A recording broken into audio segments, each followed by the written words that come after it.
kita belajar bahasa Inggris lagi bareng Miss Nanda. Belajar bahasa Inggris kali ini yang udah pasti tetap Miss Nanda kemas dengan menarik dan menyenangkan melalui animasi yang udah Miss Nanda buat nanti. Oke, sebelum kita belajar, kalian harus prepare dulu nih buku catatan, alat tulis, dan buku bahasa Inggris yang mendukung kalian untuk belajar. Sebelum kita belajar, alangkah baiknya kita berdoa sesuai agama dan kepercayaan masing-masing. Berdoa dimulai. Oke, waktunya belajar. Check it out. Assalamualaikum warahmatullahi wabarakatuh. Today, we learn about expressing intention. What is the meaning of expressing intention? Do you know it? Nah, pada kesempatan kali ini, Miss Nanda akan membahas tentang expressing intention. Secara harfiah, expressing intention mempunyai arti adalah ungkapan sebuah harapan atau niat yang akan dilakukan di masa depan. Menurut Cambridge Dictionary, intention sendiri mempunyai arti something that you want and plan to do, yang dalam bahasa Indonesia mempunyai arti sesuatu yang ingin kamu lakukan dan kamu rencanakan. Karena masih berupa harapan, maka tenses yang digunakan adalah future tense. Oke, yang pertama akan kita bahas adalah asking intention atau bertanya tentang sesuatu yang akan dilakukan. Oke, kamu bisa menggunakan kalimat-kalimat berikut ini ketika kamu ingin menanyakan kepada orang lain tentang apa yang akan mereka lakukan di masa depan. Pertama, what are you going to do? Apa yang akan kamu lakukan?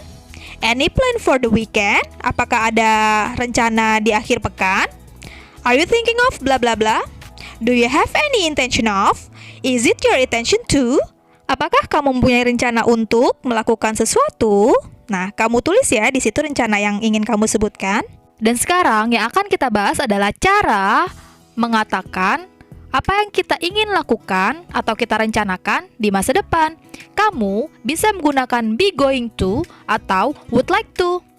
Bedanya apa sih? Yuk disimak. Be going to memiliki kesamaan dengan will or shall pada simple future. Bedanya adalah be going to aktivitas yang akan dilakukan pada waktu yang akan datang yang sudah direncanakan atau diprogram. Sedangkan will or shall adalah aktivitas yang akan dilakukan pada waktu yang akan datang tapi masih belum direncanakan nih. Jadi masih belum jelas kapan akan dilakukannya. Untuk rumus be going to itu seperti ini. Subject plus be yaitu is, am, atau are plus going to plus verb one, di mana verb one-nya ini nggak boleh pakai tambahan partikel s ataupun is ya, meskipun subjeknya itu she, he, atau it. To be am digunakan untuk subjek I, yang artinya aku atau saya.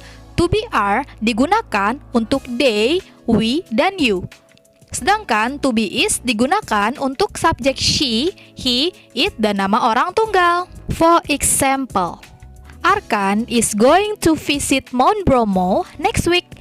Arkan akan mengunjungi Gunung Bromo minggu depan. Itu untuk kalimat positifnya ya. Kalau untuk kalimat negatifnya, tinggal kamu tambahin not aja setelah to be-nya.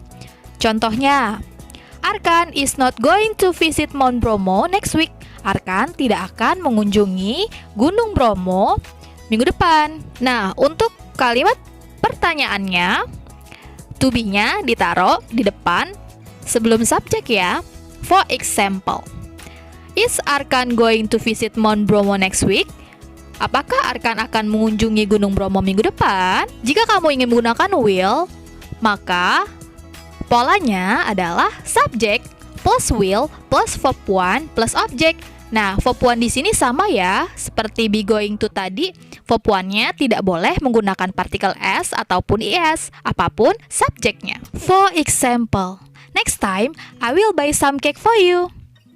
Lain kali, aku akan membelikan kue untuk kamu. Sedangkan untuk kalimat negatif, setelah kata will, kamu tinggal tambahin not ya. For example, I will not go to Bali next time. Aku tidak akan pergi ke Bali lain kali. Nah, untuk kalimat pertanyaannya, kata will tinggal kamu letakkan di depan ya, atau di awal kalimat. Contohnya, will you go to Bali next time? Apakah kamu akan pergi ke Bali lain kali? Oke, yang sekarang akan kita bahas adalah penggunaan would like to. Would like to itu artinya adalah ingin. Nah, bisa juga berarti akan dan memiliki makna yang hampir sama dengan penggunaan be going to. Untuk polanya atau formulanya, yaitu ada subject plus would like to plus verb one. Untuk verb one-nya masih sama ya, tidak boleh menggunakan partikel s ataupun is. Itu untuk kalimat positif dan semua kalimat. For example, my father would like to stay in Jakarta next month. Ayahku akan tinggal di Jakarta bulan depan. Untuk kalimat negatifnya, kamu tinggal tambahkan not ya setelah kata would-nya, atau juga bisa disingkat wouldn't. My father would not like to stay in Jakarta next month. Ayahku tidak akan tinggal di Jakarta bulan depan. Nah, untuk kalimat pertanyaan, would-nya kamu letakkan di depan ya atau di awal kalimat. Contohnya, would my father like to stay in Jakarta next month? Apakah ayahku akan tinggal di Jakarta bulan depan? Oke, cukup sekian ya penjelasan Miss Nanda tentang expressing intention. Nah, sekarang simak contoh dialog berikut ini ya. Check it out. Hi Bayu, do you have any plans for holiday? Honestly, my dad and I are going to fishing. We plan to go fishing in a lake near my uncle's house. Would you like to come with us? I don't really like fishing. But I think I would like to bake cookies with my mother. Thanks for asking me to join you, Bayu. Okay, that's all for me. Thanks for watching. Don't forget to like, comment, and subscribe. See you in the next video. Wassalamualaikum.